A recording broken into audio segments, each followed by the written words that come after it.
Property tax ન ભરનાર મિલકત ધારકો વિરુદ્ધ ગાંધીનગર મહાનગરપાલિકાએ કરી લાલાક। છેલ્લા 2 વર્ષથી 9,000થી વધુ કમર્શિયલ પ્રોપર્ટી ધારકોએ વેરો ન ભરતા મહાનગરપાલિકાએ આખરી નોટિસ આપી હતી। નોટિસ બાદ છેલ્લા 2 મહિનામાં 11 કરોડનો ટેક્સ ભરી દેવામાં આવ્યો। જો કે હજુ પણ 70 જેટલા પ્રોપર્ટી ધારકોનો વેરો બાકી હોવાથી મહાનગરપાલિકાએ સીલિંગની કામગીરી કરી છે અને હજુ પણ જો વેરો નહીં ભરવામાં આવે તો પ્રોપર્ટીની હરાજી કરવા સુધીના મહાનગરપાલિકા પગલાં લઈ શકે છે। વેરો ન ભરનાર 37 મિલકત ધારકોની મિલકત કરાઈ સીલ મોરબીમાં।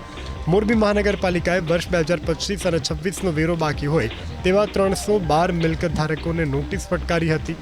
નોટિસ છતાં વેરો ન ભરતા 37 મિલકત ધારકોની મિલકત સીલ કરવામાં આવી છે। શહેરી વિસ્તારમાં મહાનગરપાલિકાને 2,48,40,503 રૂપિયાની વેરાની આવક થઈ છે, જ્યારે જુદા જુદા ક્લસ્ટર અને ગ્રામ્ય વિસ્તારોમાંથી 2,12,83,844 રૂપિયાની વેરાની આવક થઈ છે।